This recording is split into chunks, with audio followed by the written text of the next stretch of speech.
Eran las 11:47 de la noche cuando metí la llave en la cerradura. Escuché voces adentro. Respiré hondo antes de abrir. No eran voces tranquilas. Eran las voces de dos personas que llevan horas esperando y que ya no pueden disimular lo que sienten. Abrí la puerta. Me quedé parada en el umbral, con la bolsa todavía colgada en el brazo, sin quitarme el abrigo. Las luces encendidas, todas. Rodrigo de pie en el centro de la sala, los brazos cruzados, la mandíbula apretada. Y detrás de él, mi hija. Valeria, los ojos encendidos, los brazos cruzados. La puerta se cerró detrás de mí de un golpe. ¿Dónde estabas?, dijo Rodrigo desde el umbral, con esa voz que usa cuando quiere hacerme sentir pequeña. No me saludó, no preguntó si estaba bien, solo eso. ¿Dónde estabas?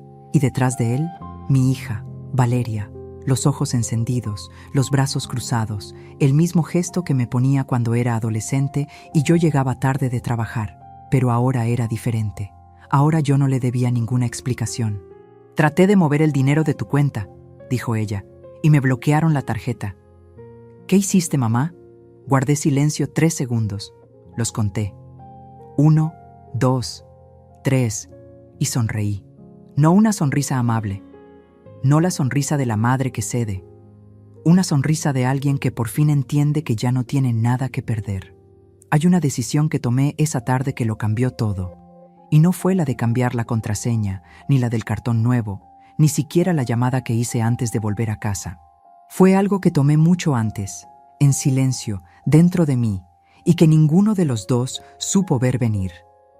Si alguna vez sentiste que las personas que más amas te trataron como si fueras un estorbo, como si tu vida entera no valiera más que lo que podías darles, quédate. Porque lo que yo hice después nadie lo esperaba, ni ellos, ni yo misma. Me llamo Patricia Morales. Tengo 61 años. Fui enfermera durante 38 años. Cuidé a enfermos, a moribundos, a recién nacidos que llegaron al mundo aferrados a la vida con los dedos más pequeños que uno pueda imaginar. Cuidé a mi hija desde que tenía 3 kilos 200 gramos y lloraba como si el mundo le debiera algo. Y lo hice con estas manos que ahora tienen las venas marcadas como ríos en un mapa viejo. Manos que conocen el peso del suero, el frío del metal de una camilla y el calor de una frente con fiebre. Nunca pensé que un día esas mismas manos iban a tener que protegerme de mi propia familia. Pero antes de contarte cómo llegué a ese sillón en la oscuridad, necesito pedirte algo. Si todavía no estás suscrito a este canal, hazlo ahora. Y deja tu me gusta en este video. Pero más que eso, quiero saber algo. ¿Desde qué país me estás escuchando? ¿Desde qué ciudad? Escríbelo en los comentarios. Cada vez que veo esos nombres, México, Colombia, Argentina, Venezuela, España, Bolivia, me doy cuenta de que estas palabras llegan a lugares que nunca imaginé. Y eso, de verdad, me importa.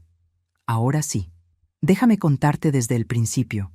Yo nací en Guadalajara, en una casa de paredes de adobe que olía a chile seco y a ropa recién lavada.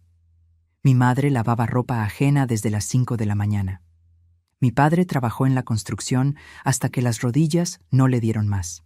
Crecí sabiendo que el dinero es una cosa seria, que el trabajo es la única dignidad que nadie te puede quitar, y que la familia es todo. Todo. Esa palabra me costó muy caro. Estudié enfermería porque quería ayudar. Así de simple. No había glamour, no había sueldo extraordinario, no había reconocimiento público. Había turnos de 12 horas, zapatos destruidos al final de cada semana y la certeza de que al otro lado de cada cama había una persona que te necesitaba. Eso me bastaba. Trabajé en el Hospital Civil de Guadalajara por 22 años y los últimos 16 en una clínica privada donde me conocían por nombre y donde más de una vez los familiares de los pacientes me mandaron flores porque dijeron que yo los había tratado como si fueran de mi propia sangre.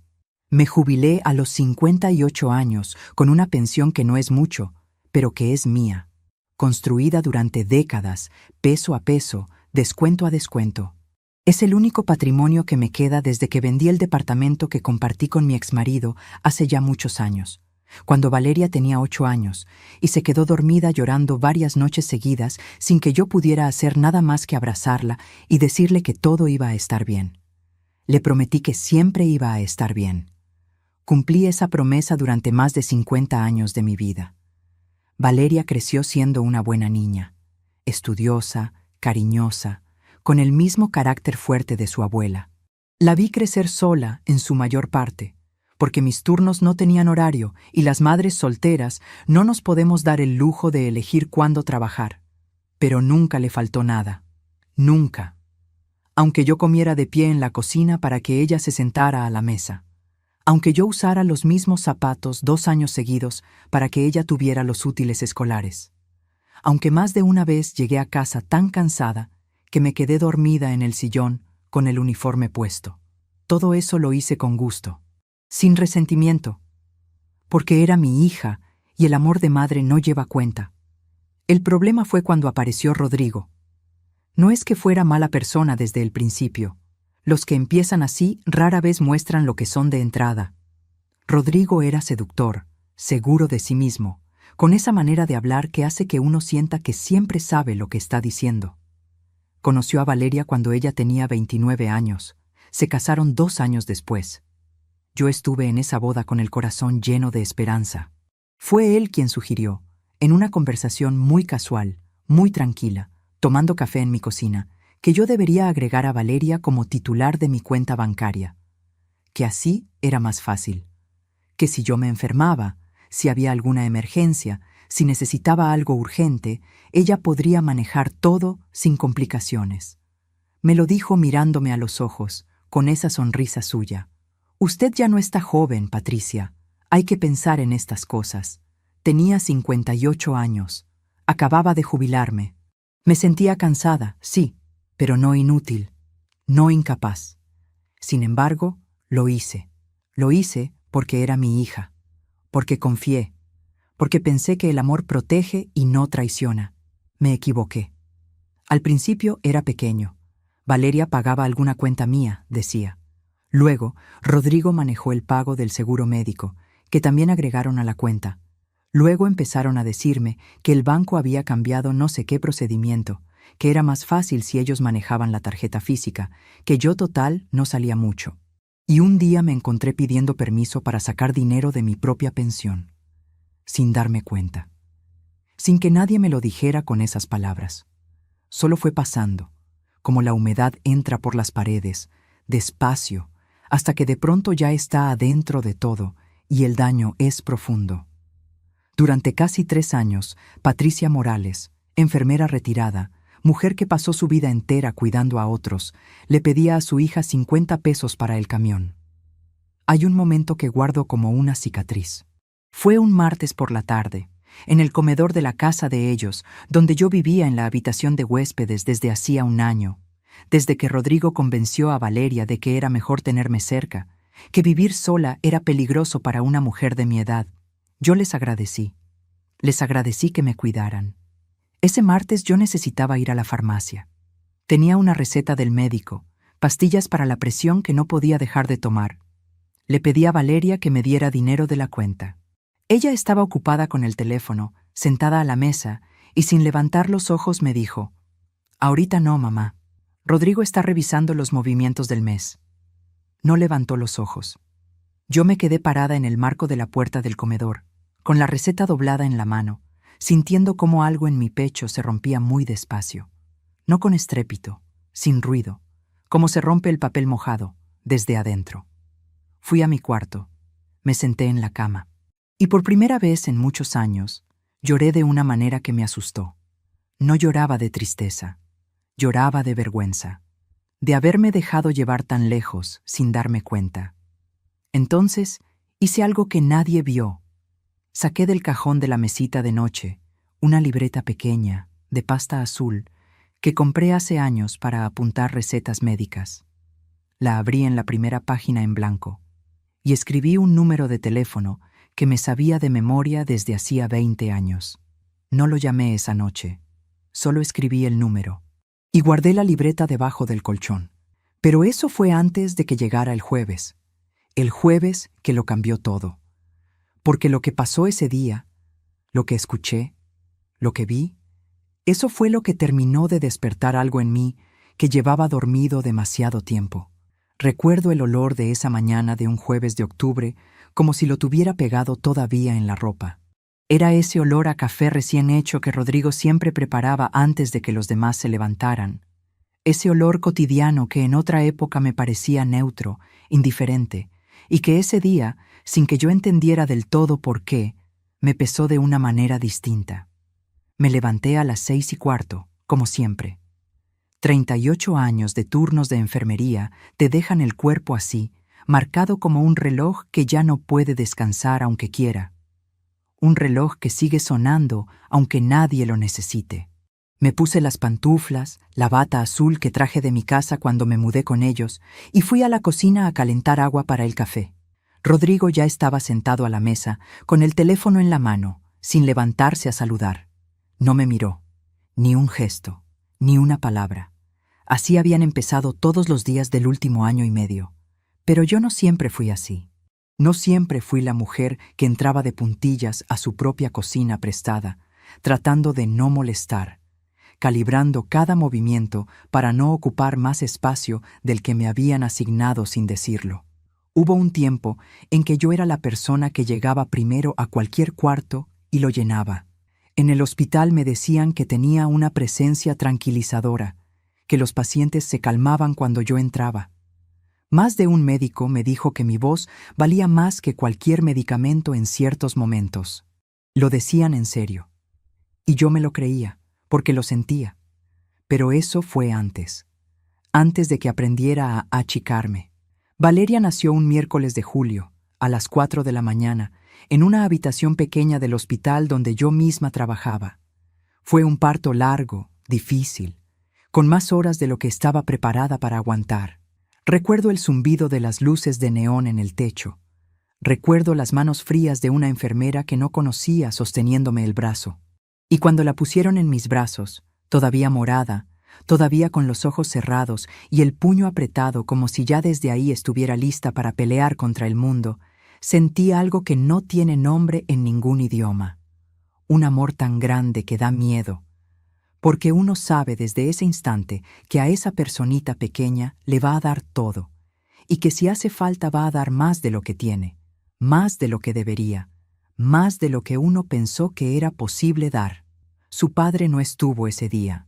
Estaba en una de sus desapariciones, que entonces yo todavía llamaba viajes de trabajo, porque me costaba decir la verdad en voz alta, porque ponerle nombre a las cosas las hace reales, y yo todavía no estaba lista para cargar con esa realidad. Así que, desde el primer momento, Valeria y yo fuimos un equipo de 2. La crié en un departamento de 2 cuartos en la colonia Santa Teresita, a 4 cuadras del hospital. Era pequeño y tenía las ventanas que daban al muro del edificio de enfrente, así que casi nunca entraba el sol directo. Pero yo le puse cortinas amarillas y un móvil de pajaritos de madera sobre la cuna, y le leía en voz alta antes de dormir, aunque ella todavía no entendiera las palabras. Porque alguien me dijo una vez que los bebés aprenden el amor por el sonido de la voz antes que por ninguna otra cosa. Me lo creí y lo practiqué cada noche, sin faltar una sola. Trabajaba turno de 12 horas cuando ella estaba en la guardería, y turno de noche cuando ya fue a la escuela y podía quedarse con la señora Remedios del departamento de abajo, que me la cuidaba a cambio de que yo le revisara la presión cada semana y le consiguiera los medicamentos de la clínica a precio de costo. Así funcionaba el mundo en nuestra colonia. Con trueques de cuidado, con favores devueltos, con esa red invisible que los pobres y los de clase media tejemos para sobrevivir. Una red que no aparece en ningún registro, pero que sostiene a más gente de lo que la gente cree. Nunca le pedí nada a nadie que no pudiera devolver. Eso también me lo enseñó mi madre. La dignidad no está en tener. Está en no deber favores que pesen más de lo que uno puede cargar. Me lo dijo una vez mientras remendaba una blusa en la mesa del comedor, sin levantar los ojos de la tela, como si fuera la cosa más natural del mundo. Valeria creció siendo una niña lista. Le gustaban las matemáticas y odiaba la educación física. Leía todo lo que encontraba. A los 12 años ya leía el periódico en la mesa del desayuno con una seriedad que me daba risa y orgullo al mismo tiempo. Tenía ese carácter que heredó de mi madre, esa manera de decir las cosas directo, sin rodeos, sin pedir permiso para opinar. Yo a veces le decía que tuviera cuidado con eso, que la vida te pide diplomacia, que no siempre la verdad, dicha sin filtro, abre puertas. Ahora entiendo que ella lo aprendió muy bien, pero lo aprendió al revés. Aprendió a decir las cosas directo cuando le convenía y a callar cuando le convenía más. Hubo un momento, cuando Valeria tenía unos 16 años, que me debía haber detenido a mirar con más cuidado. Fue una tarde de domingo. Yo había llegado del turno de noche, con apenas 4 horas de sueño encima, todavía con el olor del hospital en el cabello. Me encontré con que ella había invitado a una amiga a estudiar. La amiga se llamaba Lupita, una niña callada de su salón. Las escuché hablar desde la cocina mientras yo les preparaba algo de comer, y en un momento Valeria le dijo a Lupita, con esa voz muy segura suya: «Mi mamá no se da cuenta de nada porque siempre está trabajando». No lo dijo con maldad. Tenía 16 años. Los adolescentes dicen cosas así sin medir, sin imaginar que hay alguien del otro lado escuchando. Pero yo me quedé parada frente a la estufa con la cuchara en la mano, sintiendo ese pellizco pequeño en algún lugar del pecho que a veces anuncia algo que todavía no tiene forma, como presión de tormenta antes de que lleguen las nubes. No dije nada. Seguí revolviendo la sopa. Así empecé el hábito de no decir nada. Cuando Valeria terminó la preparatoria, yo quería que fuera a la universidad. Tenía las calificaciones para entrar, pero ella quiso trabajar primero, ahorrar y luego ver. Yo respeté esa decisión, aunque me dolió un poco, aunque me quedé varios días pensando en las puertas que podrían quedar sin abrir. Consiguió trabajo en una tienda departamental donde estuvo 4 años. Luego en una empresa de seguros. Era buena trabajadora, ordenada, puntual. Esas cosas me las enseñé yo, aunque ella nunca me lo haya dicho así. Ahí conoció a Rodrigo. Él era supervisor en esa empresa, 8 años mayor que ella. Bien vestido, con un departamento propio en una colonia mejor que la nuestra, con esa clase de seguridad que a veces viene del dinero y a veces viene de saber hablar bonito, de saber ocupar el silencio de una manera que hace que uno se sienta visto. Cuando me lo presentó, en un restaurante de mariscos donde Rodrigo insistió en pagar todo, me habló mirándome a los ojos con mucha atención, haciéndome preguntas sobre mi trabajo, sobre mi vida, sobre cómo había sido criar a Valeria sola. Me gustó. Fui honesta. Me gustó. Lo que no vi esa noche fue lo que estaba detrás de toda esa atención. No vi que él no escuchaba para conocerme, escuchaba para registrar, para saber qué tenía, qué ganaba, qué era mío, cuánto valía lo que me rodeaba, para construir un mapa de todo lo que podría serle útil más adelante. Ahora lo veo claro. Entonces, no. Entonces pensé que mi hija había encontrado a alguien que la iba a cuidar. Se casaron en mayo, con una boda sencilla pero bonita, en el salón de una parroquia del barrio. Yo cosí mi propio vestido porque no alcanzaba el dinero para comprarlo, y lo hice de un satín color crema que encontré en el mercado de telas, con bordados en la manga que me quedaron bien, si lo digo yo. Era el tipo de trabajo que te lleva horas, pero que cuando lo ves terminado, sientes que ese esfuerzo también fue amor. Lloré en la boda. Lloraba de felicidad, aunque si soy honesta, también sentí algo más esa noche, algo que no supe nombrar en ese momento. Una especie de vacío hacia adelante. Como cuando uno sabe que algo se está cerrando, aunque todavía no se haya cerrado del todo. Los primeros 2 años de su matrimonio fueron tranquilos, en la medida en que yo los veía desde afuera. Los visitaba los domingos, llevaba comida, me quedaba a ayudar con la limpieza si hacía falta. Rodrigo siempre era amable en esas visitas. Correcto, nunca me dijo nada que me pudiera ofender. Pero había algo en la manera en que organizaba los espacios cuando yo estaba, en cómo guiaba la conversación sin que nadie se diera cuenta, en cómo lograba que sus ideas parecieran de todos, que me hacía sentir siempre un poco de más en ese departamento que era de mi propia hija. Lo ignoré. Una madre aprende a ignorar muchas señales cuando el amor le nubla el juicio. Y yo llevaba décadas entrenada para poner a otros antes que a mí misma. Y entonces llegó el año en que me jubilé, con la pensión chica pero mía, y empezaron a decirme que vivir sola era peligroso, que una mujer de mi edad, que el barrio ya no estaba como antes, que qué pasaba si me caía, si me dolía el pecho, si había una emergencia. Me lo dijeron con dulzura, con cuidado, con esa manera que tienen ciertas personas de envolverte en algo que parece amor y por dentro es control.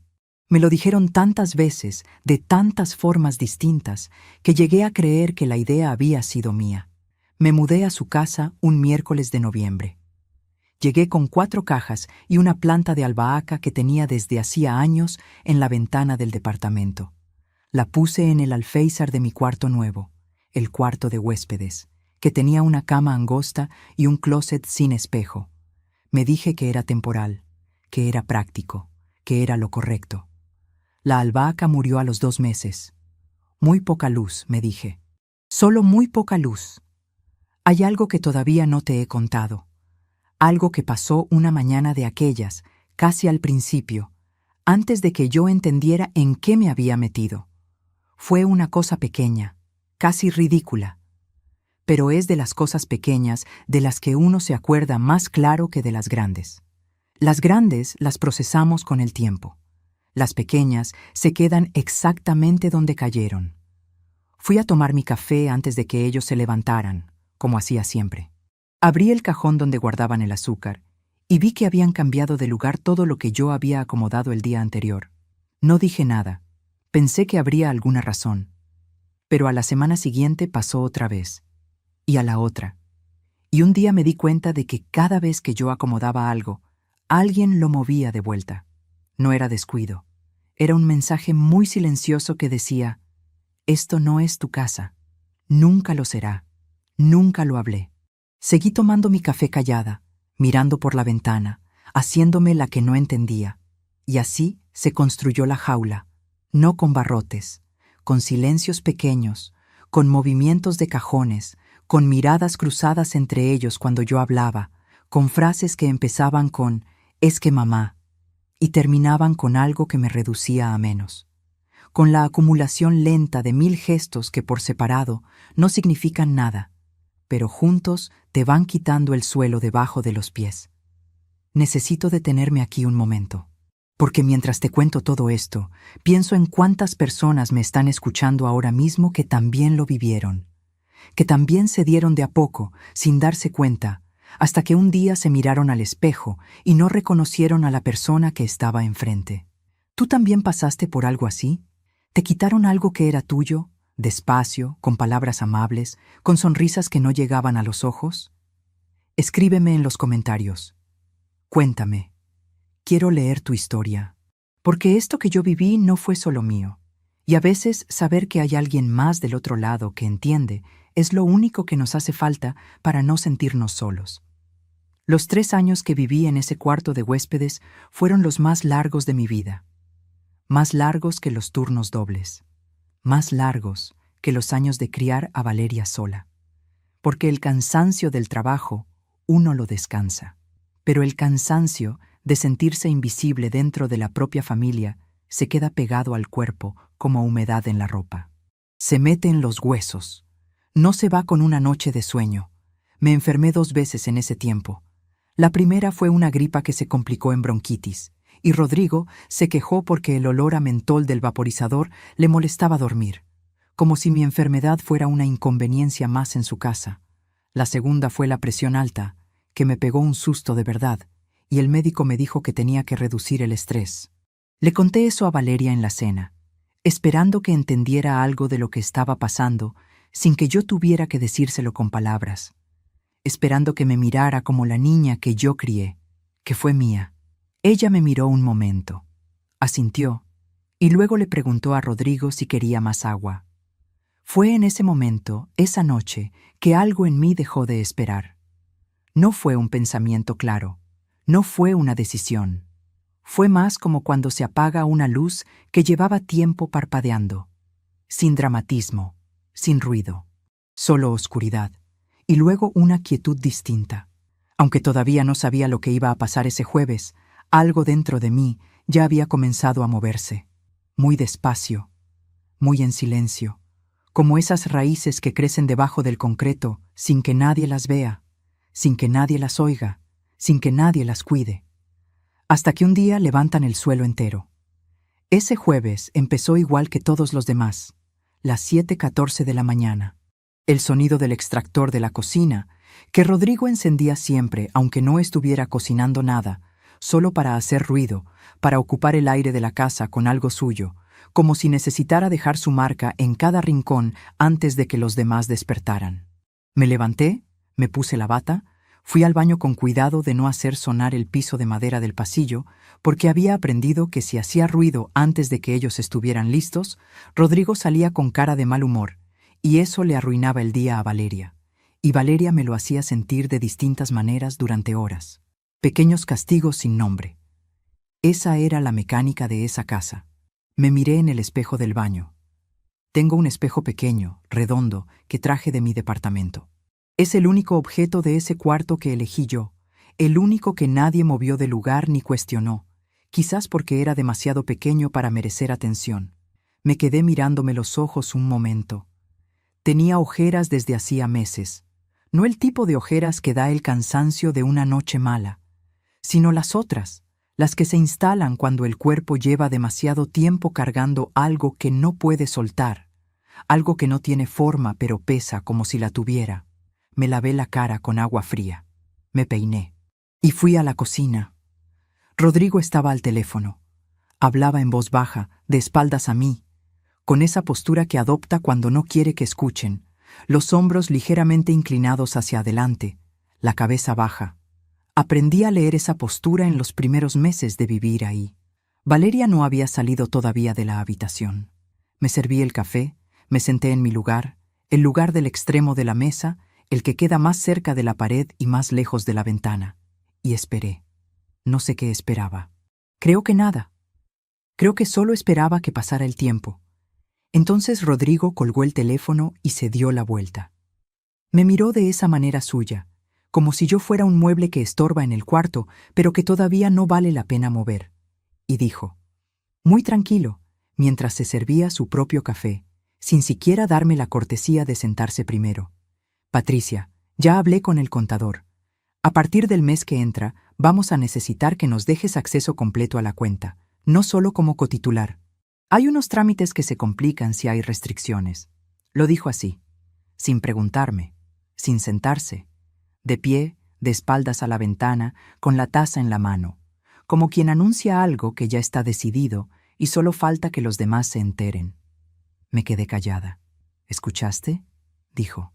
Sí, dije yo. Te escuché. Y eso fue todo.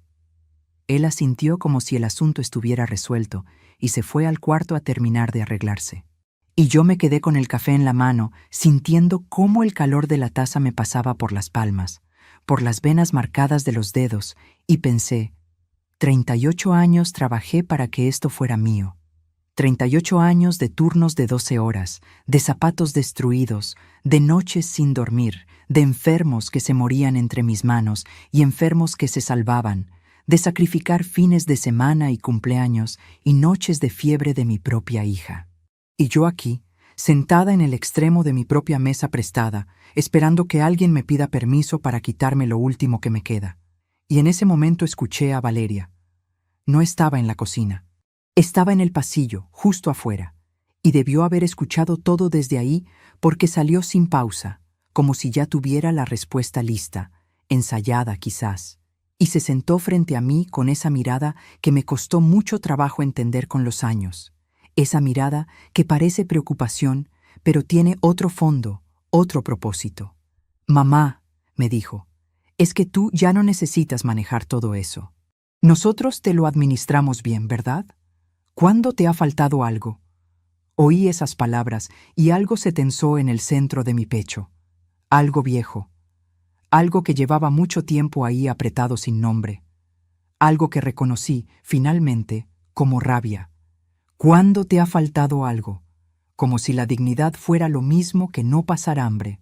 Como si ser libre de mover tu propio dinero, de comprar una medicina sin pedirle permiso a nadie, de salir a la calle con un billete en la cartera que sea tuyo, de no tener que justificar cada peso que gastas de lo que tú misma ganaste, como si todo eso fuera un lujo prescindible, un capricho de viejita que no entiende cómo funciona el mundo moderno. No contesté.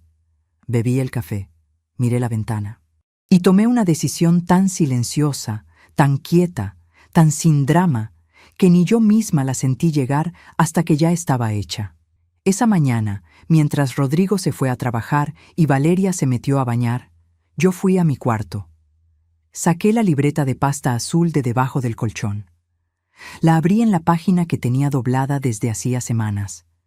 Miré el número que había escrito con tinta negra, con letra clara, como si una parte de mí supiera desde entonces que ese momento iba a llegar.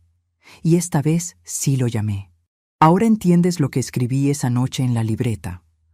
No era el número de ningún familiar. No era un médico. Era el número de la licenciada Amparo Fuentes, abogada especialista en derechos del adulto mayor, que conocí hace más de 20 años cuando ella era practicante en el hospital, y yo la ayudé a entender cómo funcionaba el sistema desde adentro, cómo navegar los pasillos, cómo hablarles a los familiares, cómo sobrevivir los turnos sin perder la cabeza. Nos perdimos de vista cuando ella puso su propio despacho. Pero yo guardé su número. No sé por qué lo guardé. Lo guardé como se guardan las cosas que uno no sabe si va a necesitar, pero que algo le dice que no hay que tirar. La intuición, a veces, trabaja en silencio años antes de que la necesites. El teléfono timbró 3 veces. «Licenciada Fuentes», dije cuando contestó. «Soy Patricia Morales. Necesito un consejo. Creo que me están robando». Hubo un silencio de 2 segundos. Breve pero significativo. El tipo de silencio de alguien que entiende de inmediato de qué se trata. «¿Cuándo puede venir?», me dijo ella. Fui ese mismo día, a las 11 de la mañana, diciéndole a Valeria que tenía cita médica. No mentí del todo. Lo que estaba a punto de sanar era algo que también tiene que ver con la salud, aunque no figure en ningún expediente clínico, aunque ningún médico sepa recetarlo ni medirlo en análisis de sangre. La licenciada Fuentes tiene su despacho en una calle de árboles grandes, con un letrero pequeño junto a la puerta que dice solo su nombre y la palabra asesoría, sin adornos, sin fanfarria. La recepción huele a papel y a café de olla, a ese tipo de lugar donde la gente llega con cosas serias y sabe que va a ser escuchada. Me senté frente a su escritorio y le conté todo, sin saltarme nada, sin suavizar ninguna parte, sin disculpar a Valeria ni a Rodrigo, sin reducir la historia para que sonara menos grave de lo que era. Por primera vez en 3 años, hablé de lo que estaba pasando sin bajar la voz ni medir las palabras, sin cuidar a nadie más que a mí misma. Cuando terminé, la licenciada me miró un momento en silencio. «Patricia», me dijo, «lo que describes tiene nombre legal. Se llama violencia patrimonial. Y tiene solución». Esas 3 palabras me pegaron en el centro del pecho como algo caliente. Tiene solución. Me explicó los pasos con mucha claridad, uno por uno, sin tecnicismos, con la paciencia de alguien que sabe que la claridad es la primera forma de devolver el poder a una persona. Primero, cancelar la cotitularidad. Segundo, abrir una cuenta nueva a mi nombre solamente, en un banco diferente. Tercero, transferir la pensión a la cuenta nueva desde el organismo que la emite, cosa que yo podía hacer sola con mi credencial y mi número de afiliación, sin que nadie más firmara nada. Cuarto, recuperar la tarjeta física, cambiar claves, cambiar contraseñas del sistema en línea. «¿Cuánto tiempo me lleva hacer todo eso?», le pregunté. «Si empieza hoy, puede tener todo resuelto antes del jueves», me dijo. Era lunes. Tenía 4 días. Antes de salir del despacho, la licenciada me puso una mano en el brazo y me dijo algo que no voy a olvidar. Lo dijo mirándome directo a los ojos, sin dramatismo, como quien dice una verdad que debería ser obvia, pero que a veces necesita que alguien más te la diga en voz alta para que puedas creerla. «Usted no está haciendo nada malo. Está recuperando lo que siempre fue suyo». Lo repito para mí algunas noches todavía, como una oración pequeña, como un ancla. Suscríbete al canal si todavía no lo has hecho y deja tu me gusta en este video. Son 3 segundos tuyos que me ayudan a seguir trayendo estas historias. Y dime algo sencillo en los comentarios. ¿De qué país me estás escuchando hoy? Esos 4 días fueron los más extraños de mi vida. Seguí levantándome a las 6:15. Seguí haciendo el café. Seguí sentándome en el extremo de la mesa, en el lugar junto a la pared. Seguía sintiendo en los momentos correctos durante las cenas. Pero por dentro ya era otra persona. Era como si hubiera encontrado una puerta que siempre estuvo ahí y que yo había pasado al lado sin ver durante 3 años, rozándola con el hombro sin saberlo. El martes fui al banco donde tenía la cuenta con Valeria como cotitular y pedí hablar con el gerente. Me recibió un hombre joven, muy educado, de corbata azul marino, que me escuchó con atención cuando le expliqué que quería cancelar la cotitularidad. Me dijo que era mi derecho absoluto como titular original, con esa naturalidad de quien conoce la ley y sabe que la respuesta es sencilla. Le entregué los documentos, firmé donde me indicó. Cuando salí de ese banco a las 12:40 del mediodía, el sol estaba muy fuerte y el pavimento olía a asfalto caliente, y yo me paré en la acera y respiré hondo varias veces porque sentía que si no lo hacía, me iba a poner a llorar ahí mismo en la calle. No de tristeza, de alivio, que es una emoción que también desborda. El miércoles fui a otro banco, uno diferente, y abrí una cuenta nueva a mi nombre solo. Solo Patricia Morales.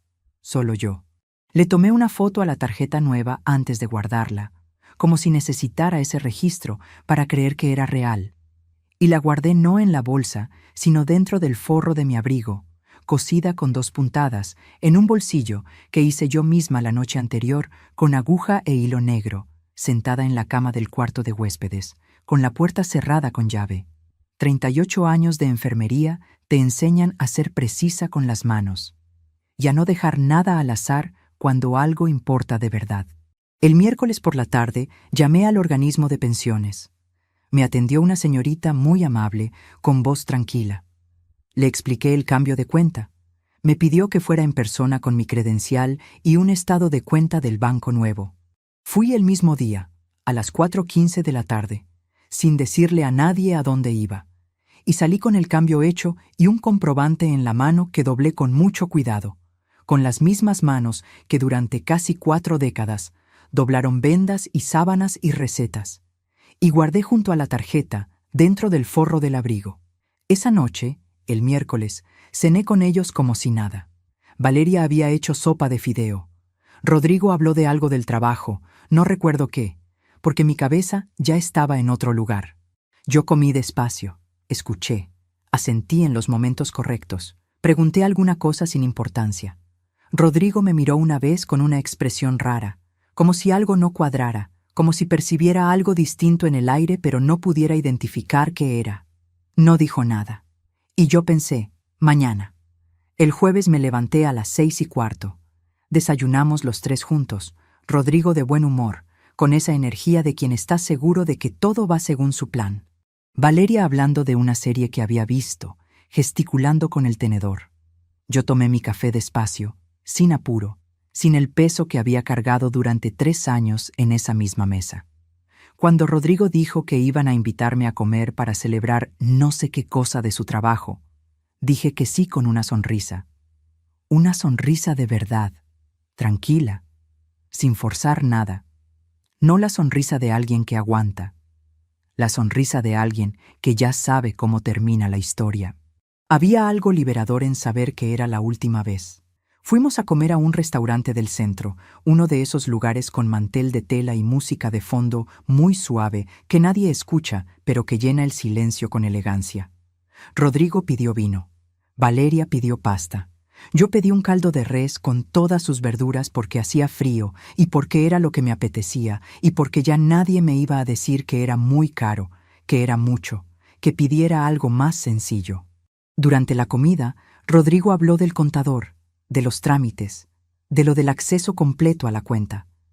Me lo dijo de nuevo, en la mesa, con la copa en la mano, con esa seguridad de quien cree que el terreno ya está preparado. Me lo dijo como confirmación, no como petición. Le escuché terminar. Asentí una vez, lento, con calma, y por dentro pensé, ya está hecho. Hace 3 días. Cuando terminamos de comer, Rodrigo fue al baño, y Valeria se distrajo con el teléfono. Me limpié la boca con la servilleta de tela, la doblé con cuidado sobre la mesa como quien cierra un capítulo, tomé mi bolsa y dije que iba a pedir un taxi porque me dolían las rodillas y prefería no subirme al metro. Valeria levantó los ojos del teléfono un momento y dijo, «Bueno, mamá», con esa distracción de quien ya no escucha de verdad lo que la otra persona dice, como si mis palabras fueran ruido de fondo. Les agradecí el almuerzo. Le di un beso en la mejilla a mi hija. Sentí su piel tibia bajo mis labios y guardé esa sensación sin analizarla. Salí del restaurante. Tomé el taxi. No fui a casa. Fui a la casa de mi amiga Consuelo, con quien llevo 42 años de amistad, y que sabía todo desde el martes porque yo se lo había contado por teléfono en voz muy baja desde el baño de la clínica donde fui a que me revisaran la presión, susurrando como si las paredes pudieran escuchar. Consuelo me abrió la puerta, me abrazó sin decir nada, con esa clase de abrazo que no necesita palabras porque lleva décadas de historia adentro, y me señaló el sillón de su sala donde había dejado una cobija doblada y una taza de té. Ahí me senté. Ahí cambié la contraseña del sistema bancario desde mi teléfono usando los datos de la cuenta nueva. Ahí activé la nueva tarjeta. Ahí bloqueé el acceso de Valeria a la cuenta que ya solo me quedaba a mí. Fueron 4 pasos, 4 movimientos. No duró más de 8 minutos. 8 minutos para deshacer 3 años de erosión silenciosa. Cuando terminé, Consuelo me miró desde la cocina y me preguntó si quería azúcar en el té. Le dije que sí. Y en ese momento sonó el teléfono. Era Valeria. No contesté. Volvió a sonar. Y otra vez, y otra vez. Luego fue Rodrigo. Luego Valeria de nuevo. Cada llamada sin respuesta era una pequeña reafirmación. Los dejé sonar todos. Consuelo me miró sin preguntar nada, con esa sabiduría de las amistades largas que saben cuándo el silencio acompaña mejor que cualquier palabra. Y yo le dije, con una voz que no reconocí como mía porque sonaba más firme de lo que me recordaba, más entera de lo que me había sentido en años. Ya está.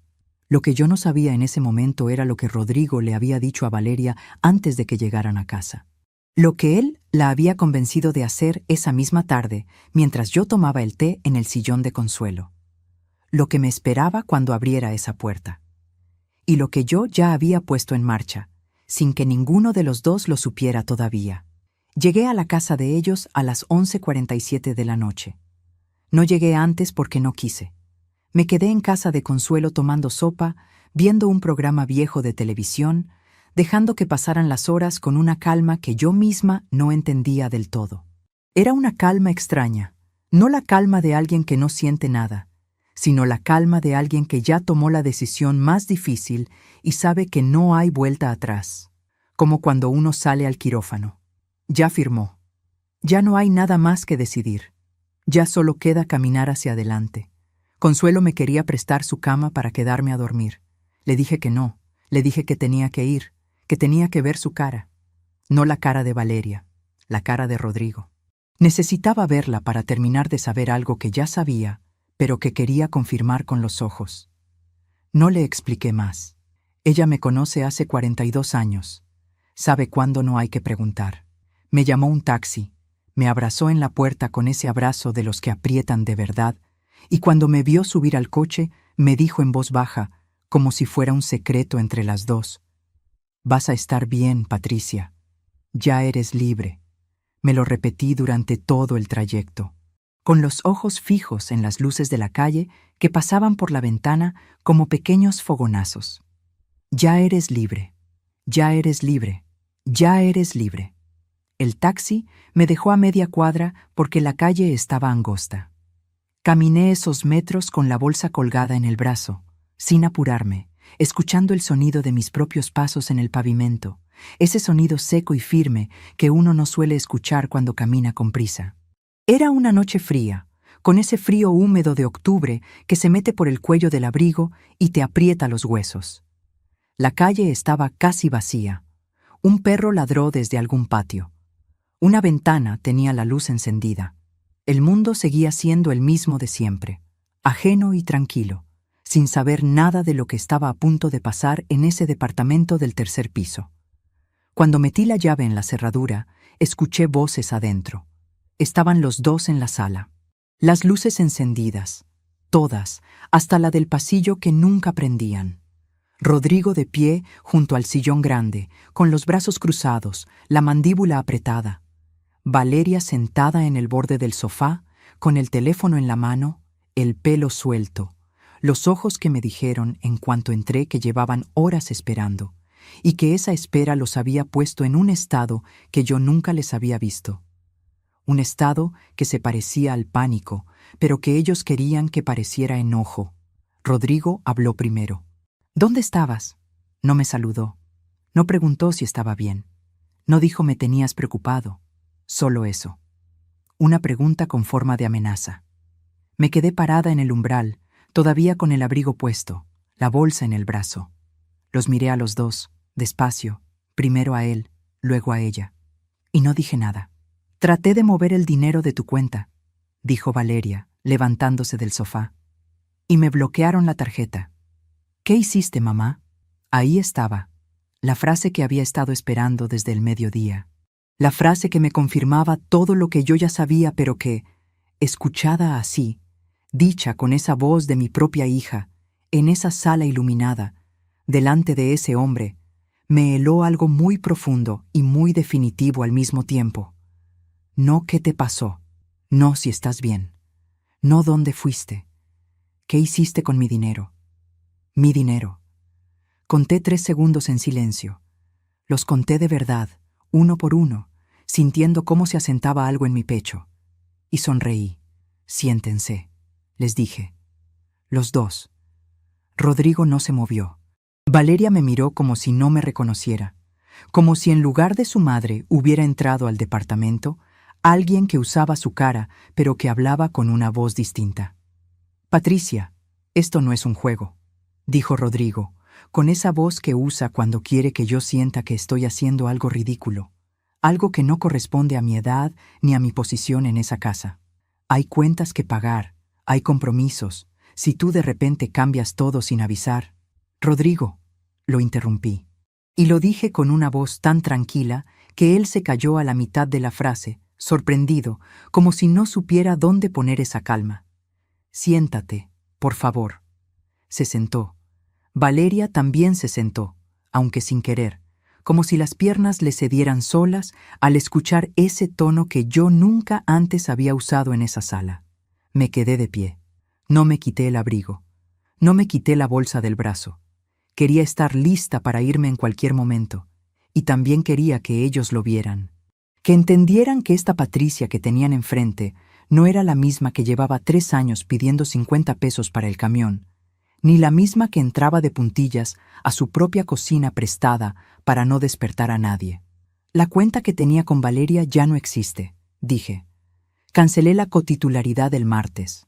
Abrí una cuenta nueva a mi nombre, solo a mi nombre, en otro banco. El miércoles cambié el destino de mi pensión a esa cuenta.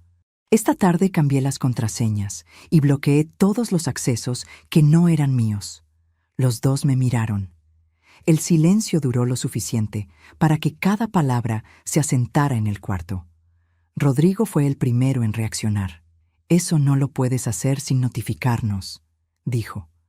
«Hay gastos de la casa que...» «Los gastos de la casa son de ustedes», lo corté. «Esta es su casa. Yo soy una visita que lleva 3 años pagando su propia estadía sin saberlo». Valeria se levantó de golpe. «Mamá, no seas dramática. Nadie te ha quitado nada. Nosotros te hemos cuidado. Te hemos dado un techo. Hemos organizado todo para que tú no tuvieras que preocuparte por nada». «Valeria». Solo dije su nombre. Y algo en la manera en que lo dije, sin enojo, sin llanto, solo con ese peso de 61 años de vida encima, con la voz de una mujer que ha callado demasiado tiempo y que ya terminó de callar, hizo que ella cerrara la boca. «Tengo algo que mostrarte», le dije. Abrí la bolsa. Saqué una carpeta delgada que la licenciada Fuentes me había preparado el lunes, con su nombre en la portada y su sello al pie de cada página. Adentro había 3 hojas. 3 hojas nada más, pero tan concretas y tan claras que no necesitaban ninguna explicación adicional. Un resumen de movimientos de la cuenta de los últimos 18 meses, ordenados por fecha y concepto. Los había imprimido en el despacho de la licenciada, con su ayuda, sin que nadie en esa casa supiera que yo había salido a hacer eso. Le extendí las hojas a Valeria. Ella las tomó sin querer, casi por reflejo. Las miró. Vi el momento exacto en que sus ojos encontraron las cifras, la manera en que sus pestañas dejaron de parpadear, la pequeña tensión que le cruzó el puente de la nariz. Rodrigo intentó levantarse para ver los papeles. Di un paso hacia la izquierda, muy natural, sin prisa, que lo bloqueó sin que pareciera intencional. Un movimiento pequeño, suficiente. Son 3 años de movimientos, le dije a Valeria. Puedes ver cuánto entró de mi pensión, y puedes ver también cuánto salió en conceptos que yo nunca autoricé. El silencio que vino después duró varios segundos. Uno de esos silencios que no son vacíos, sino llenos de cosas que nadie quiere decir primero. Rodrigo dijo, en un tono diferente ahora, más bajo, más controlado, con esa modulación que adopta cuando cambia de estrategia. Patricia, eso tiene explicación. Hay gastos del hogar, hay cosas que... Ya lo sé, dije. Todo tiene explicación. Por eso fui con una abogada. Eso lo detuvo en seco. Vi cómo algo cambiaba en su expresión, algo muy pequeño pero muy revelador. Una contracción, un recálculo. Valeria levantó los ojos de las hojas y me miró. Y en esa mirada, debajo del enojo, debajo del susto, debajo de la confusión, vi algo más. Algo que me rompió el corazón de una manera muy específica, la única manera en que un hijo puede romperle el corazón a una madre. Vi vergüenza. Vi a mi hija darse cuenta, quizás por primera vez de verdad, de lo que había estado haciendo, no de lo que Rodrigo había hecho, de lo que ella había permitido, aceptado y con el tiempo normalizado. No lo dije en voz alta, no hizo falta, fue Rodrigo quien habló. No necesitas una abogada para esto, dijo. Somos familia, esto se resuelve entre nosotros. Y en ese momento, sin planearlo, sin buscarlo, casi con humor involuntario, escuché sonar el teléfono de Rodrigo en su bolsillo. Era el tono de una canción que yo no conocía. Muy fuerte, muy fuera de lugar en ese silencio de las 12 de la noche, como si el mundo exterior no supiera que estaba interrumpiendo algo. Los 3 nos quedamos mirando su bolsillo. Rodrigo lo sacó, vio la pantalla, lo silenció rápido, en ese gesto que uno hace cuando no quiere que nadie vea el nombre en la pantalla. Pero en el segundo que duró eso, en esa pequeña interrupción absurda, lo vi nervioso de verdad por primera vez. No el nerviosismo del hombre que controla la situación y finge que no. El nerviosismo del hombre que acaba de entender que la situación ya no es suya. Y ese segundo ridículo con el teléfono, me dio más fuerza que todo lo que había dicho en los últimos 10 minutos. Antes de que digas algo más, necesito preguntarte algo. Si tú estuvieras en mi lugar, justo en ese momento, con esos papeles en la mesa y esa mirada de tu hija encima, con 38 años de trabajo detrás y 3 años de silencio adentro, ¿qué harías? ¿Te quedarías a escuchar sus explicaciones una vez más, a darles el beneficio de la duda que ya habías dado demasiadas veces? ¿O dirías lo que hace mucho tiempo tendrías que haber dicho? Escríbeme en los comentarios. De verdad quiero saber qué hubieras hecho tú. Tomé aire. Uno solo, lento, desde el fondo. No voy a quedarme en esta casa, dije. Valeria me miró abriendo los ojos. ¿Qué? Me voy esta noche. Tengo mis cosas listas desde ayer. No era del todo cierto todavía, pero lo diría igual, porque necesitaba que lo escucharan antes de que alguno de los dos me convenciera de esperar, de razonar, de darles otra oportunidad como me habían pedido tantas otras veces, con esa mezcla de cansancio y de afecto que a mí siempre me desarmaba. Consuelo me tiene un cuarto. La semana que entra busco algo permanente. Mamá, no puedes irte así, dijo Valeria, y en su voz había algo que no había escuchado desde hacía mucho tiempo, algo que se parecía a miedo de verdad. No el miedo al dinero, no el miedo al escándalo, no el miedo a lo que va a decir la gente. el miedo de una hija que acaba de ver a su madre de otra manera y que no sabe todavía qué hacer con lo que está viendo. Claro que puedo, dije. Llevo 61 años pudiendo más de lo que ustedes creen. Rodrigo no dijo nada más. Se quedó de pie junto al sillón, con los brazos caídos a los costados, con esa expresión de quien está calculando en silencio los siguientes movimientos, evaluando qué ángulo intentar, qué palanca mover. Lo conocía suficiente para saber que no había terminado, que en algún momento, esa noche o al día siguiente, iba a buscar la manera de recuperar el control. Por eso lo que hice después fue importante. Fui a mi cuarto. Cerré la puerta con llave, la única llave que me dieron cuando llegué y que nunca antes había usado porque nunca antes había sentido que necesitaba protegerme dentro de mi propia habitación. Saqué de debajo del colchón, junto a la libreta de pasta azul que ahora estaba casi llena de fechas y números y nombres, un sobre café de tamaño carta, cerrado con cinta, que había preparado el martes con mucho cuidado. Adentro estaban mis documentos: acta de nacimiento, credencial, número de seguridad social, comprobante del cambio de cuenta de pensión, y una fotocopia del contrato original del departamento que vendí años atrás, con mi nombre como única propietaria, subrayado con pluma roja. Los puse todos en la bolsa. Los cubrí con mi rebozo de lana verde. Luego abrí el cajón de la mesita.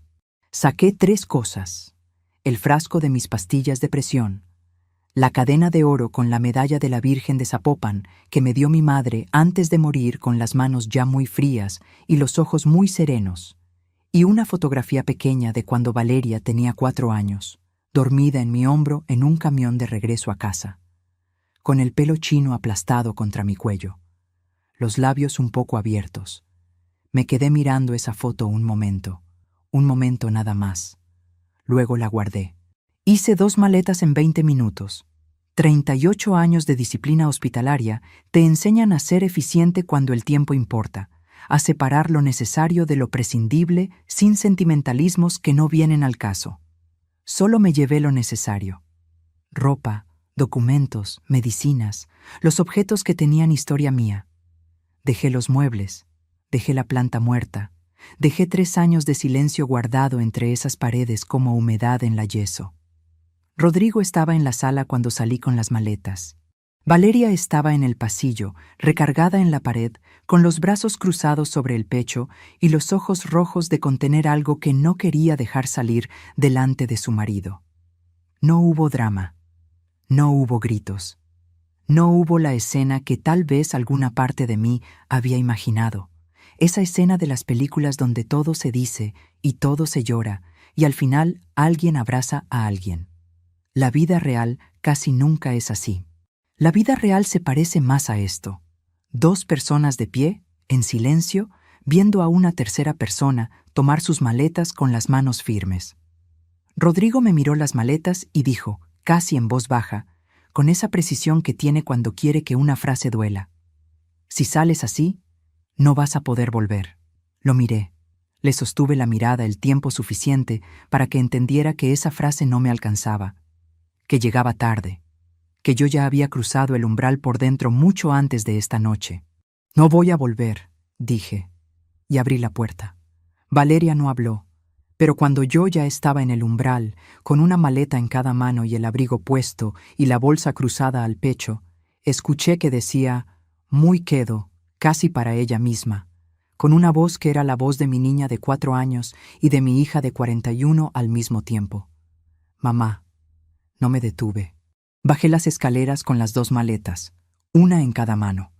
Despacio, porque el primer escalón siempre cruje, y porque mis rodillas ya no son las de antes, y porque no quería caerme, no esa noche, no después de todo lo que había costado llegar a ese descanso.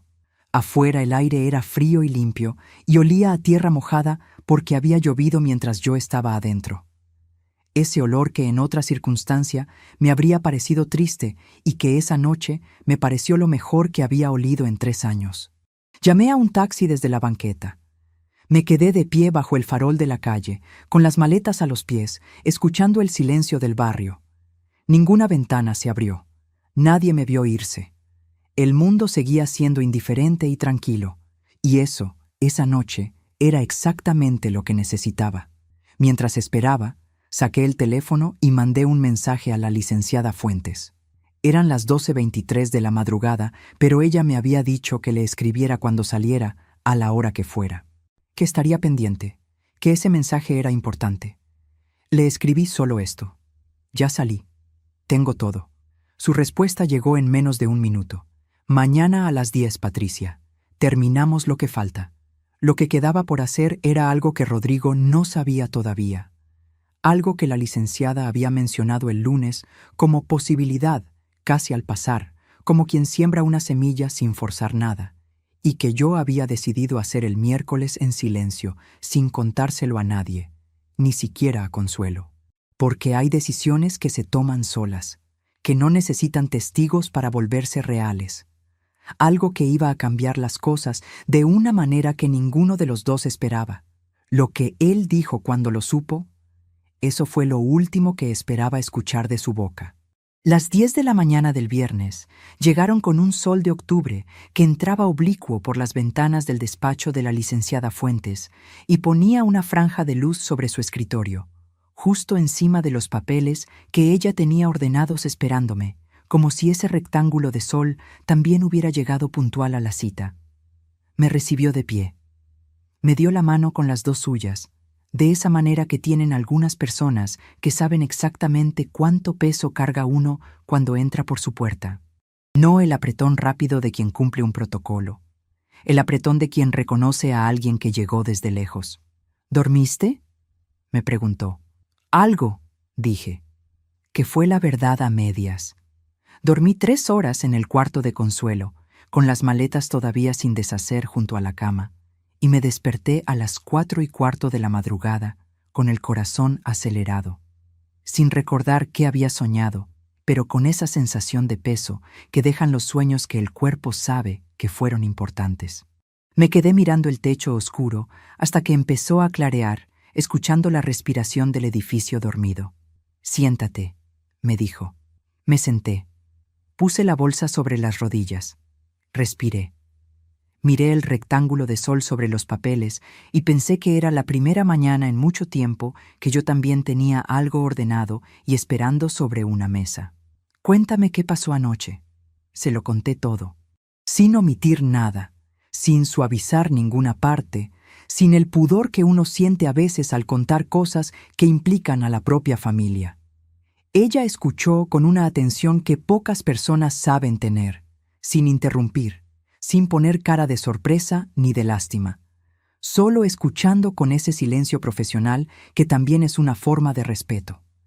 El tipo de silencio que no juzga ni consuela antes de tiempo, que solo recibe. Cuando terminé, asintió una vez. «Bien», dijo. «Entonces procedemos con lo que hablamos el miércoles». Lo que hablamos el miércoles era una denuncia formal ante la Procuraduría de Protección de Personas Mayores. No una demanda civil complicada, no un proceso largo y agotador que me quitara los próximos años de vida en juzgados y trámites. Una denuncia documentada por violencia patrimonial, con los estados de cuenta como evidencia, que quedaba registrada y que activaba un mecanismo de protección legal sobre mi pensión y mis bienes futuros. No era para meter a nadie a la cárcel, no era venganza, nunca lo fue, era un escudo. Era dejar constancia oficial de lo que había pasado, para que nunca más pudieran decir que yo era una anciana confundida que no entendía sus propios movimientos bancarios, para que hubiera un registro en algún lugar del mundo que dijera: Patricia Morales sabía exactamente lo que hacía. Y lo que le hicieron a ella también quedó escrito, con fecha, con nombre, con firma. La licenciada me acompañó personalmente.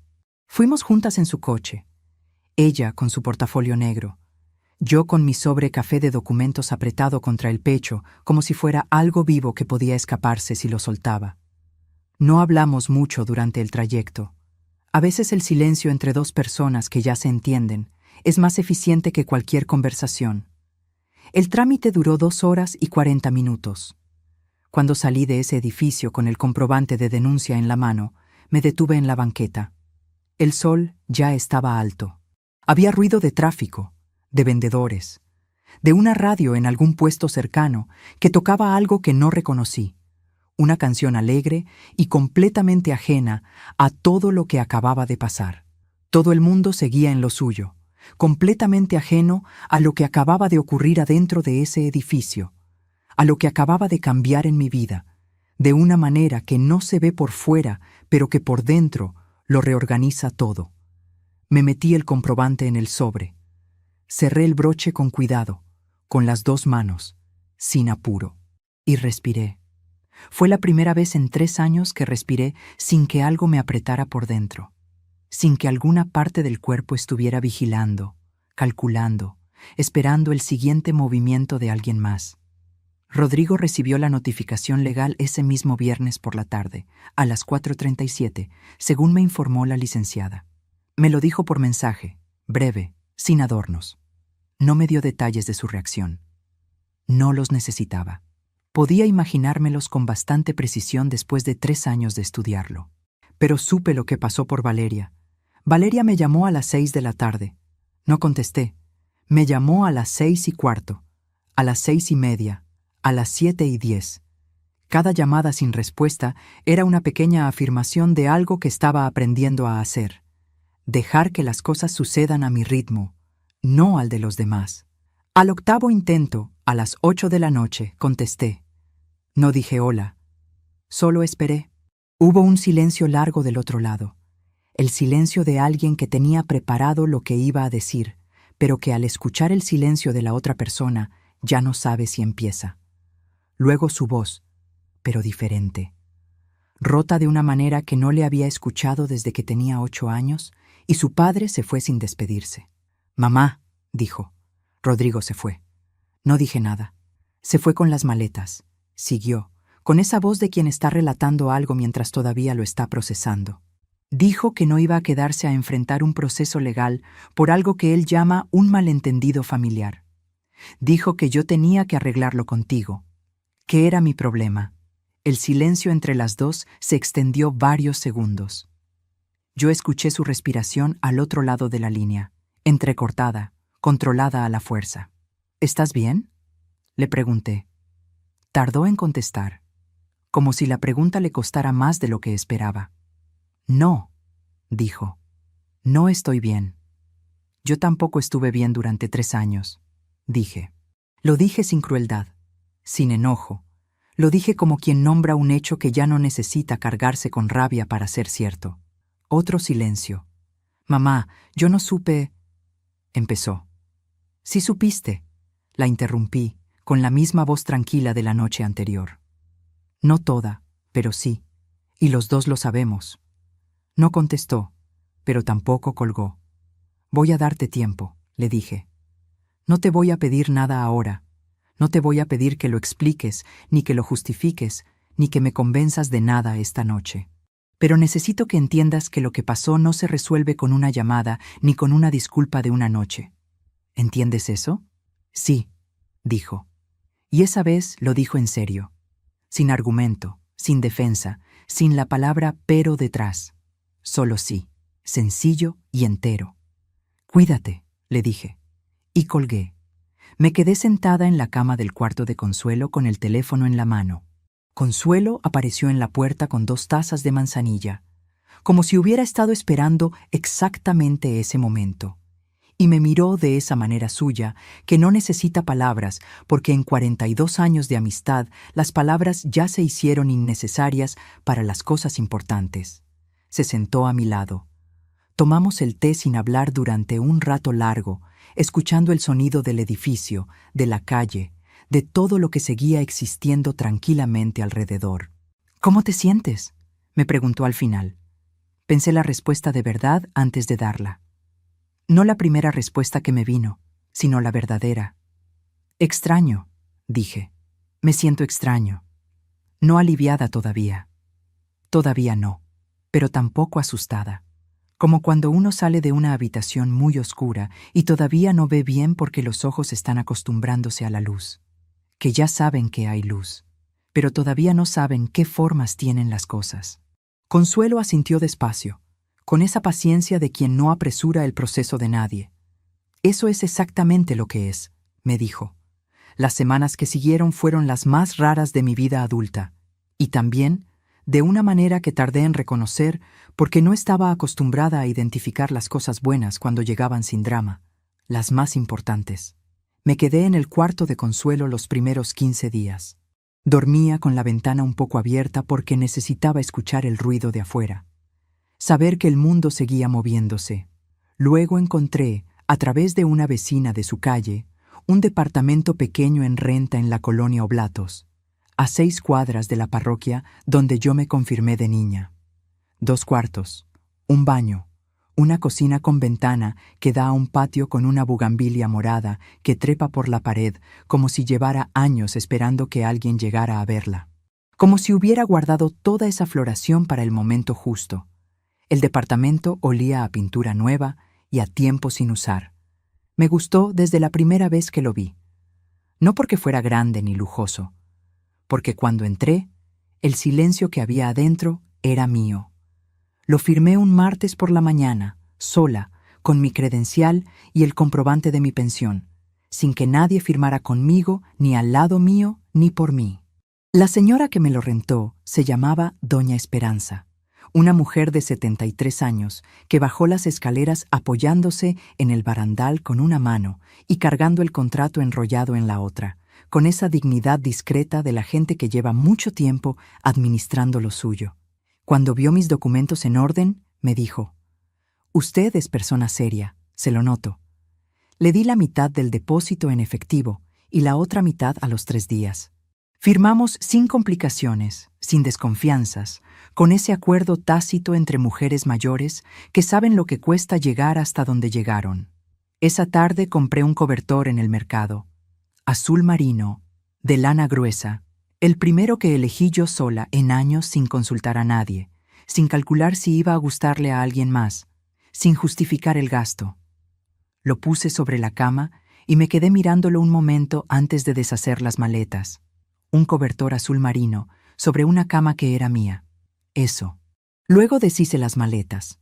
Tardé casi 2 horas porque lo hice despacio, acomodando cada cosa en su lugar con cuidado, como si estuviera instalando algo permanente, como si cada objeto que ponía en su sitio fuera una pequeña declaración de que iba a quedarme. Mis pastillas de presión en la repisa del baño. La cadena de la Virgen de Zapopan colgada en el clavo que ya estaba en la pared junto a la ventana, como si ese clavo hubiera estado esperando esa medalla en particular. La fotografía de Valeria de 4 años en la mesita de noche. La puse ahí. La miré un momento. Y no la quité. Porque el amor de madre no funciona como un grifo que uno abre o cierra según convenga, según si la otra persona se lo merece o no en ese momento. Funciona de otra manera. Funciona como esa bugambilia del patio, que sigue trepando aunque nadie la riegue, aunque el muro sea duro, aunque el clima no acompañe. Sigue creciendo de todas formas, hacia arriba, hacia donde haya algo de luz. Pero una cosa es amar, y otra es permitir que ese amor te destruya. Eso tardé 61 años en entenderlo. Y no lo digo con amargura. Lo digo como quien finalmente aprende a leer una palabra que siempre estuvo en la página y que sus ojos nunca habían querido ver. A los 3 meses de instalarme en el departamento, empecé a caminar por las mañanas. No mucho, porque las rodillas no me dan para heroicidades, y aprendí hace tiempo a no pelear con el cuerpo. 20 minutos, media hora. Por el parque que hay a 2 cuadras, el que tiene una fuente de azulejos azules que lleva años sin agua pero que los vecinos cuidan igual, barriendo alrededor, poniendo macetas en el borde, regalándole mantenimiento a algo que ya no funciona pero que sigue siendo bonito. Me gustaba ese parque. Me gustaba la manera en que los jubilados se saludaban de lejos, con ese reconocimiento tranquilo de quien sabe que el otro entiende lo mismo que uno sin necesidad de explicarlo. Empecé a llevar un cuaderno al parque. Lo compré en la papelería de la esquina, de espiral, con tapa verde, el tipo de cuaderno que no intimida, que invita a escribir cosas sin importancia hasta que de pronto uno está escribiendo las importantes. Anotaba cosas sin orden, lo que había soñado, lo que necesitaba comprar, frases que se me ocurrían mientras caminaba, el nombre de la señora del puesto de flores que siempre me sonreía. nombres de personas que quería llamar y que había dejado de llamar durante los años que viví en esa casa prestada, donde siempre sentí que mis conversaciones eran vigiladas, que mis palabras podían ser usadas después. Llamé a mi prima Hortensia, que vive en Aguascalientes y con quien no hablaba desde hacía 4 años, no por enojo, sino por esa distancia que a veces se hace sola cuando uno lleva mucho tiempo encogido. Hablamos 2 horas. Nos pusimos al tanto de 4 años de vida en una sola tarde. Lloramos un poco, nos reímos bastante más. Llamé a una excompañera del hospital, la enfermera Reyes, que se jubiló antes que yo y que me había invitado varias veces a un grupo de señoras que se juntaban los jueves a tejer y a tomar café en la parroquia. Siempre le había dicho que quizás, con esa manera que uno tiene de aplazar las cosas que en el fondo necesita. Esa vez le dije que sí. Fui el primer jueves sintiéndome rara, como cuando uno lleva mucho tiempo sin hacer algo social y ya no recuerda bien cómo funciona el ritmo de una conversación entre amigas, cuándo hablar y cuándo escuchar, cuándo reírse sin revisar primero si está bien reírse. Pero las señoras del grupo eran amables, sin complicaciones, con ese tipo de humor sencillo y preciso de la gente que ya vivió mucho y aprendió a no tomarse tan en serio las cosas pequeñas porque ya sabe cuáles son las grandes. Al final de esa tarde me fui caminando a casa con las manos frías por el frío de octubre y algo parecido a ligereza en el pecho. Algo que tardé unos pasos en identificar como alegría. Una alegría modesta, doméstica, completamente mía. Volví el jueves siguiente, y el siguiente, y el siguiente. Un día, 4 meses después de haberme ido, Valeria tocó a mi puerta. No me había avisado. Llegó sin llamar, a media mañana, con una bolsa de tela en la mano y los ojos de quien lleva semanas ensayando algo en voz baja y todavía no sabe si lo va a decir bien cuando llegue el momento. Yo la vi por la ventana antes de abrir. Me quedé parada en la cocina unos segundos, con la mano en el delantal, dejando que esos segundos fueran míos antes de que la situación se volviera de las dos. Abrí la puerta. Se miraron los ojos de las dos un momento largo, sin decir nada. Ella estaba más delgada. Traía el pelo recogido de una manera que no le había visto antes. Algo en su postura era distinto, menos tenso, menos calculado, como si sin Rodrigo al lado hubiera recuperado un poco de su propio peso. Luego ella levantó la bolsa. «Traje mangos», dijo. «Los de temporada. Sé que te gustan». No era una disculpa, no era una explicación, no era el discurso que seguramente había ensayado. Era una ofrenda pequeña, torpe, honesta, el tipo de gesto que hacen las personas que no saben todavía cómo decir lo que sienten, pero que necesitan hacer algo concreto con las manos para no quedarse quietas frente a lo que rompieron. La hice pasar. Le puse agua a calentar para el café. Ella se sentó a la mesa de mi cocina nueva, en uno de los 2 bancos que compré en el mercado de segunda mano. Bancos de madera pintados de blanco, con la pintura un poco descascarada en las esquinas. Y miró alrededor despacio, con esa atención de quien está tratando de entender cómo era alguien en un espacio que todavía no conoce, cómo era su madre fuera de la casa de ellos. No hablamos del dinero, no hablamos de Rodrigo, no hablamos de los 3 años, ni de las carpetas, ni del comprobante de denuncia que yo todavía guardaba en el sobre café junto a mis documentos.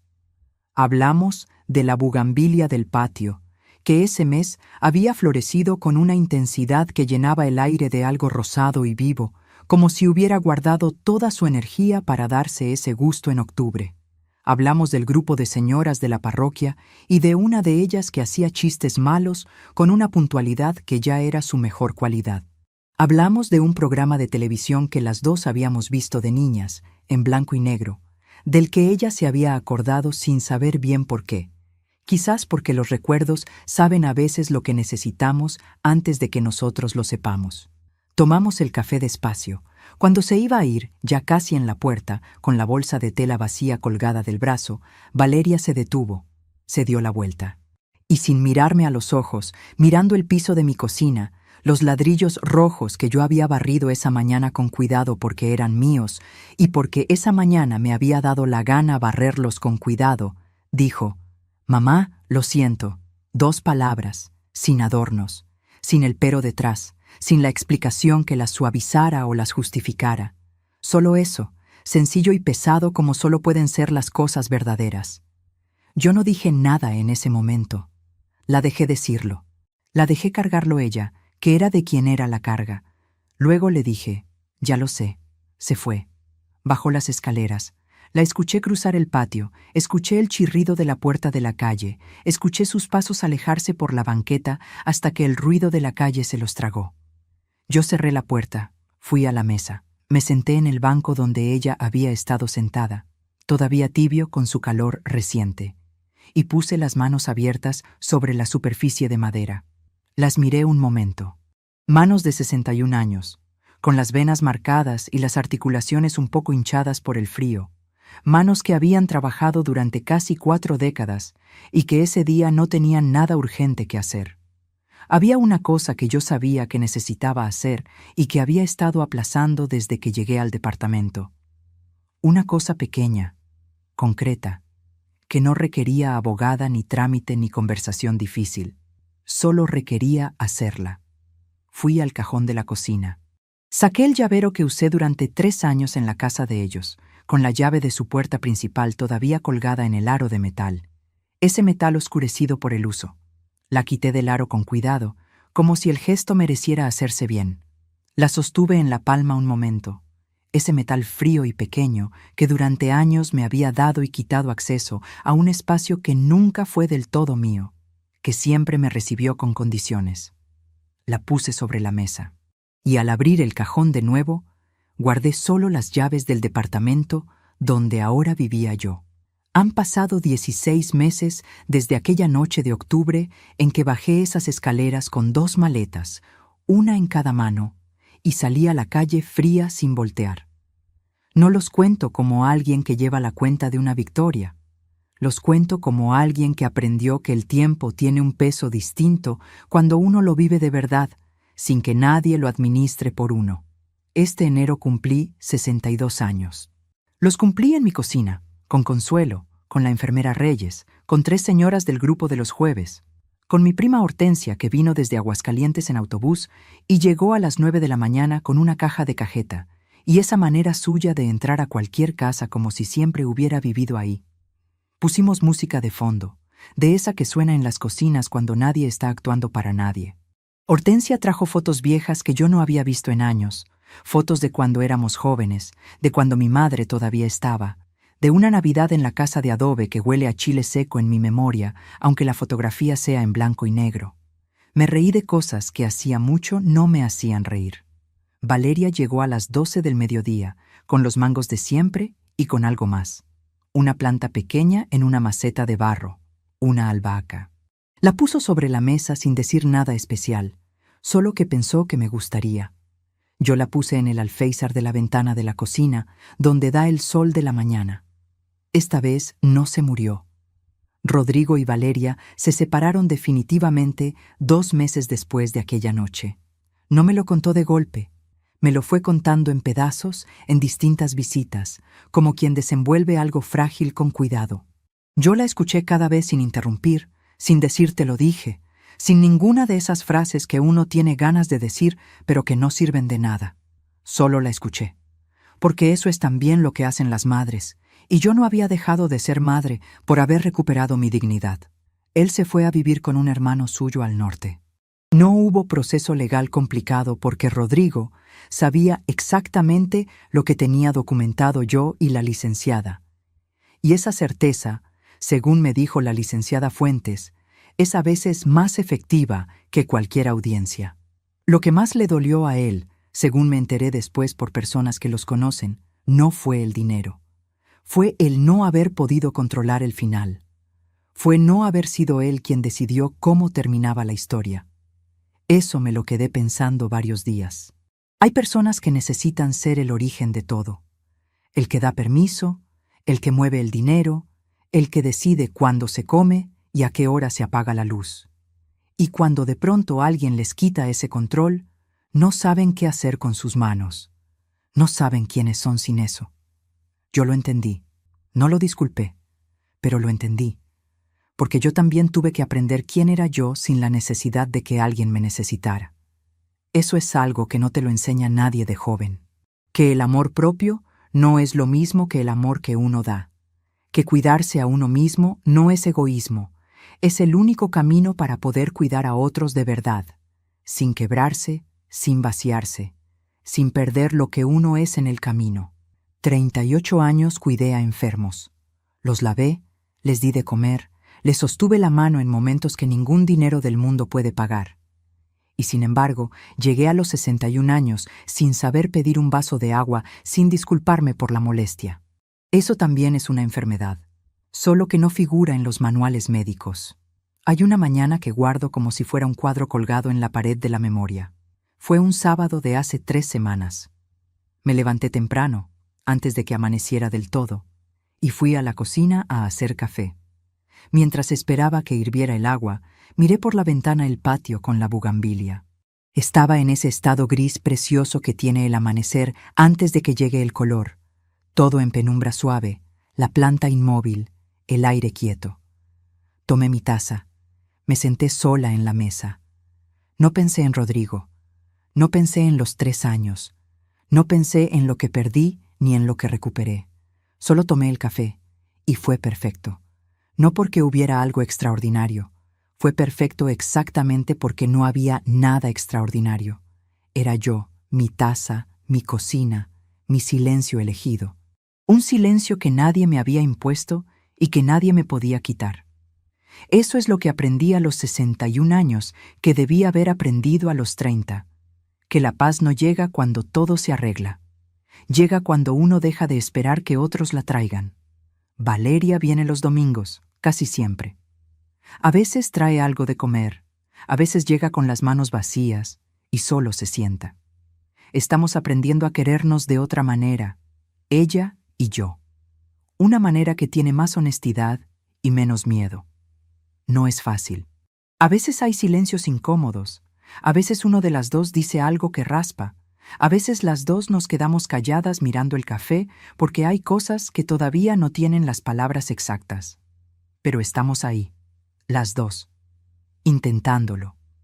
Un domingo de estos, hace poco, mientras yo lavaba los platos y ella me secaba, sin que ninguna hubiera planeado decir nada importante, Valeria me preguntó: «Mamá, ¿tú cuándo supiste que ibas a irte?» Me quedé con las manos en el agua caliente un momento. «Cuando me di cuenta de que me daba más miedo quedarme que irme», le dije. Ella siguió secando el plato sin decir nada, pero lo guardó con mucho cuidado en el estante, como si también estuviera guardando lo que acababa de escuchar. Hay algo que no le he dicho a nadie todavía, ni a Consuelo, ni a Hortensia, ni a la licenciada Fuentes. Una cosa pequeña que hice el día que cumplí los 16 meses, sola en este departamento. Fui al mercado de telas, el mismo al que fui hace años, a comprar el satín color crema con el que cosí mi vestido para la boda de Valeria. Caminé por los puestos despacio, tocando las telas con las yemas de los dedos, ese tacto que aprendí de mi madre cuando era niña y que nunca olvidé.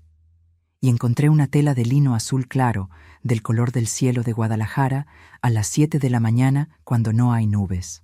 La compré, sin razón práctica, sin ningún proyecto concreto. La tengo doblada en el cajón de la mesita de noche. A veces la saco y la pongo sobre la cama, solo para verla. No sé todavía qué voy a hacer con ella. Quizás nada, quizás algo, quizás solo tenerla es suficiente. Tenerla porque me gustó, porque la elegí yo, porque puedo. A los 62 años, aprender que puedes hacer algo solo porque te da la gana, sin que nadie apruebe ni cuestione ni administre ese pequeño placer. Eso es una libertad que se siente en el cuerpo de una manera que no esperaba. Se siente en los hombros. Se siente en la manera de respirar. Se siente en cómo una entra a un cuarto. Si esta historia te tocó algo por dentro, si en algún momento sentiste que estabas escuchando algo que también te pasó a ti o a alguien que quieres, deja tu me gusta ahora. No te lo pido como un número en una pantalla. Te lo pido porque quiero saber que hay alguien del otro lado que entiende lo que es llegar a cierta edad y tener que recuperar lo que siempre fue tuyo. Suscríbete al canal para que la próxima historia llegue hasta ti también.